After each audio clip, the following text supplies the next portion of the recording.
Adam Schefter's recent confirmation of Howie Roseman trading up or down in the draft came at no surprise, but everyone seemed to miss his new hint yesterday of another possible move for a savvy veteran. Also, hear why this first-round prospect is the Eagles' ultimate prize, plus a new leak surrounding a dark horse day 3 draft pick that the Birds absolutely love. I'm Thomas Mott. This is the Thomas Mott Show.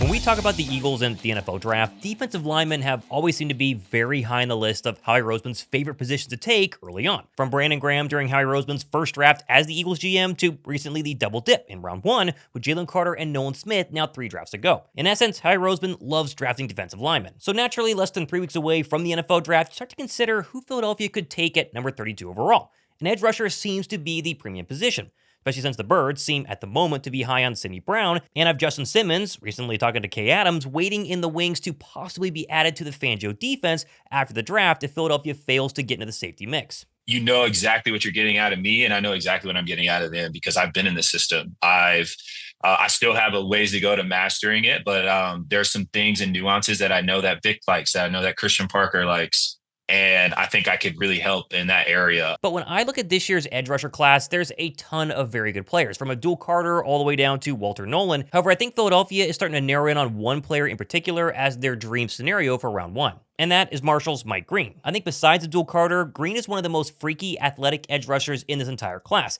and he absolutely dominated the much smaller Sun Belt Conference last year during his time at Marshall, where he led the nation in sacks with 17, think about that, but also led the nation in sack yardage, TFLs, and tackles by a defensive lineman. And yes, it was at Marshall where he actually dominated, but Philadelphia just this past season showed they could go to Toledo, they could go to some little tiny Christian school in Houston, and still find quality first, second, or third round talent. But of course, with these sort of eye-popping numbers, that means Marshall is going to go a lot earlier than the Birds' 32nd overall draft pick, with ESPN's Mel Kiper recently mocking him to 15 overall to Atlanta. And yet, one of the most respected Eagles insiders, the one who actually called Quay Mitchell to Philadelphia at 22 exactly correct last year, is now saying Philadelphia's main choice is to go ahead and trade up to get Mike Green. I mean, I am head over heels in love with Mike Green. Look, he's not going to fall to you at 32. I mean, there's no way. The Eagles got real lucky last year because Quay Mitchell, who never should have gotten to 22, did. But I don't think you're going to get that lucky that Mike Green is going to fall to you at 32. If you ask me who's my number one guy, last year, if you remember, we had this conversation before the draft, and I said Quay Mitchell was my number one guy. Well, this year my number one guy is Mike Green, and if you're as high on him as I am, you're going to have to move up from 32 to go get him, probably somewhere in the teens. But the fact is, with all the draft picks you have both this year and next year, that's doable. Also, massive shout out to the sponsor for today's video, SeatGeek. Now, yes, Eagles games, they're still just a few months away. We're almost there, but SeatGeek is still the #1 rated ticketing app. It's the perfect time for grabbing those tickets to Phillies games, Sixers games, and Flyers games all summer long. And of course, a lot of you guys live in Philadelphia, but not everybody. And so obviously SeatGeek, it's not just sporting events, not just Phillies games, it's also festivals, concerts, comedy shows, and a whole bunch more. I personally use SeatGeek a ton this past season, especially for Eagles games and the NFC Championship game, which was great to be at, by the way, and I used their rating system from 1 to 10 to make sure we scored a great deal. As their green dots shown here mean obviously great deal, yellow and red, I'd probably pass on those, they're going to be too expensive. So obviously if you've been looking around, you want to get tickets, but you don't want to spend too much money, then obviously look no further than SeatGeek. Click the link down below in my description box, download the SeatGeek app, it is absolutely fantastic. Add promo code MOTT10 or use promo code MOTT10 at checkout, get 10% off those tickets in, enjoy great seats at a great price with SeatGeek. Now, of course, the big elephant in the room is Mike Green's history with the law. Some reporters recently, he was accused of sexual assault in high school, adding he was never charged and insisting he did nothing wrong. But that's not all. Reportedly, there was another one during his time at Virginia, which he said came from an anonymous person and caused his departure from the program in 2022. To which Marshall himself would add, quote, "There's accusations out there. I've never been questioned. I've never been asked. You know what I'm saying? Like, nobody ever asked me a question about what happened before I departed from Virginia. It was just accusations that caused me to leave from there." And technically, Mike Green is correct. Go back to those indications, and there were no charges, no police reports, there was nothing filed. Yet Howie Roseman recently voiced on the Thomas Shea podcast his philosophy of not even scouting players who've been convicted of DV or any sort of violence against women, which obviously could stop the Mike Green hype train to Philadelphia before even leaving the station. Now, in terms of getting technical here, accusations versus convictions, is that enough to keep Howie interested? Honestly, I have absolutely no idea, and I'm not even going to begin to speculate. But recently, when asked about Green by his defensive line coach at Marshall, he said, quote, he led Bible study for the team and students that wanted to attend on campus. He outworks everybody. If I was to show you practice clips of him chasing the ball, you wouldn't believe it. He starts every drill in the front and finishes every drill first. His approach inspires others to be better. His leadership is so conducive for his teammates to grow and learn from him. His game-changing plays brought competitive energy to the team to execute at a higher level. Mike meant everything to the team. Okay, so obviously Mike Green is this fantastic player. He also has this history, whether it's true or not, we don't know. And Howie Roseman has come out and said he's not going to look at players technically with this sort of background, although you can make the argument. So what happens in the end? Honestly, I don't know. What I do know is from a strictly football standpoint, and I always say that here on the channel, if Mike Green becomes a Philadelphia Eagle, the Birds' defensive line is about to go from already great, possibly elite, to easily the best in the league. I mean, think about how athletic and dangerous the Eagles' front four is right now with all the young talent, and then add the most athletic and dangerous edge rusher besides Abdul Carter in this draft to that unit. Plus, as mentioned earlier this week, moving up in the draft is very possible for Philadelphia. They obviously have a ton of ammo to do so, with 8 picks this year and 12 next season, and even Adam Schefter, who started this week saying Philadelphia will make trades at some point during the draft, well, he went on 97.5 The Fanatic yesterday and doubled down. He definitely thinks Philadelphia is going to move somewhere up and down in the first couple of rounds of the draft. Well, I didn't guarantee anything. I don't know where this came from. I was actually in the city yesterday doing some work, and my boss texted me, what did you say about the Eagles? I said they have 20 picks over the next 2 drafts, and they would be the team that I'd be most confident in doing something during the draft, whether they're packaging picks to move up or trading for a veteran later in the draft. That was what I said. Now, I said, what did it say that I said? Because what you say and what it says you say are 2 different things oftentimes. So I think he told me something like the Eagles were trading for Tyreek Hill, which I never mentioned. No. Well, all I said was that they've got 20 picks, that they are the team that's most likely to be moving around and making things happen on draft weekend. That's what I said. I think they're gonna be of the mind to move some of those picks and make some things happen here. Now, do you think a lot of people missed Adam Schefter's other comment yesterday about Philadelphia when he said, quote, he sees them either moving up or down draft boards or trading for a veteran player or 2?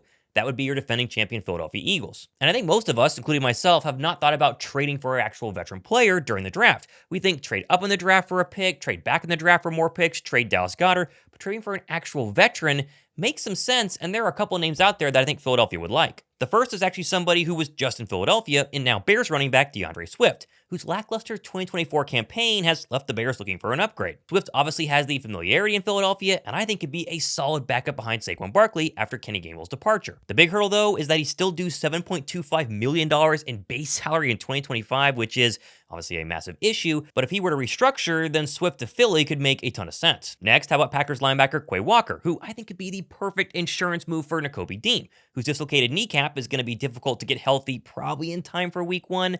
Sure, a lot of us trust Jeremiah Trotter Jr. Maybe he's the starter for the first game, but a savvy vet to solidify the linebacker room wouldn't be the worst idea. Finally, and maybe most likely, would be Raiders tight end Michael Mayer, who lost his job to Brock Bowers this past season, but still has that early round talent on a rookie deal that Philadelphia absolutely craves. Clearly, they'd have to trade Dallas Goedert in order to make this move, but as we are kind of expecting that to happen, getting an upgraded tight end is almost a necessity. Jair Alexander is also a name that could make some sense, although age, injury history, price, probably too much for me. The aforementioned names, though, if Adam Schefter is right and Philadelphia does want to make a draft day trade for a veteran, are probably the 3 that make the most sense. Heading back to the draft, we've got some more visit confirmations the past couple of days, including visit number 20 and 21 out of 30. Number 20 being USC cornerback Jalen Smith, who is kind of a day 3 prospect, but very notably a nickel cornerback, so possibly a late round Avonte Maddox replacement. And number 21 being the 4th defensive tackle to come for a visit in Ohio State's Talik Williams, who's recorded 99 tackles the past 2 seasons, including 18 TFLs,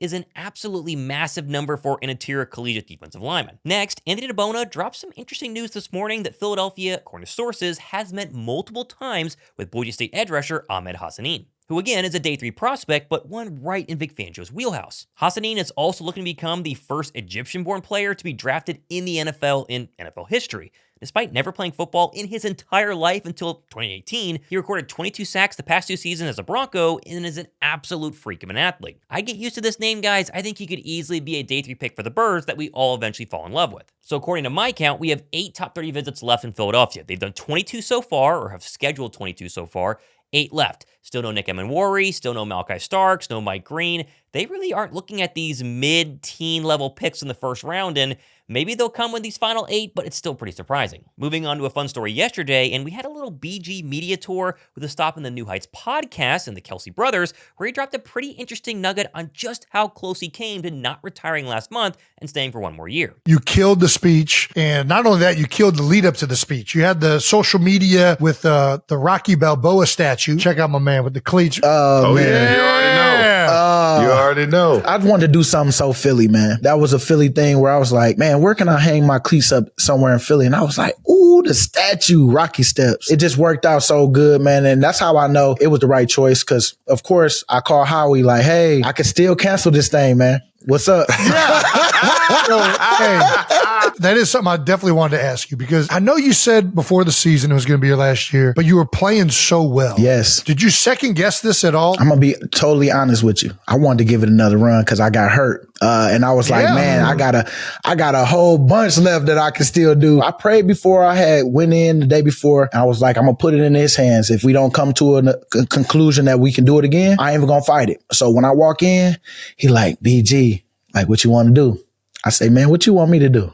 Throw it right back at him. He was like, BG, this is such a fairy tale ending, man. I can't let you, man. And when he said fairy tale, I was like, all right, Lord, I'm done. I didn't even fight it after that. Man, BG for one more season, that would have been pretty darn awesome, but ending on a Super Bowl victory is too hard to pass up. I think Howie Roseman was right. Best to get out while you're on top. Staying with guys who are on top, and A.J. Brown has been staying busy this offseason, from working out to speaking to athletes this past week at the University of Miami to welcoming the president of FIFA to Philadelphia today. But perhaps most exciting is the car upgrade he had from his playoff Honda Civic to apparently this brand new Rolls Royce. He also told WIP this morning that the Super Bowl obviously was fun, it was good to win, but he's ready to go get the next one this year and is already working towards that goal. I think that's fun. I think that was a great thing we accomplished, and I think my motivation just solely wasn't based on if we won or lost. I think I'm a motivated person alone, so I'm just doing what I do, regardless of win, lose, or draw. But I'm most definitely happy that we won. That makes it a lot better. So A.J. Brown is sitting on 3 straight 1,000-yard seasons and doesn't seem to be slowing down anytime soon. He was also one of the loudest proponents of the Kevin Patullo hiring for the offense this year. Drop a like down below if you're expecting another 1K season for number 11. Now, as mentioned on my Tuesday video, I'm approaching 100,000 subscribers here on the channel, which is a crazy milestone, and I cannot wait to go ahead and hit it. We're about 8,000 away, but to go ahead and celebrate and giving away this full-size signed Eagles helmet by Jordan Davis, Nolan Smith, and Quinyon Mitchell. They say Super Bowl champs, and let's hunt on here. It arrives to my house today. I'll show it on a future video. Make sure you guys go ahead and subscribe and drop a like on this video so you guys can go ahead and be entered. I'm Thomas Mott, hanging out here on a Thursday. This has been the Thomas Mott Show.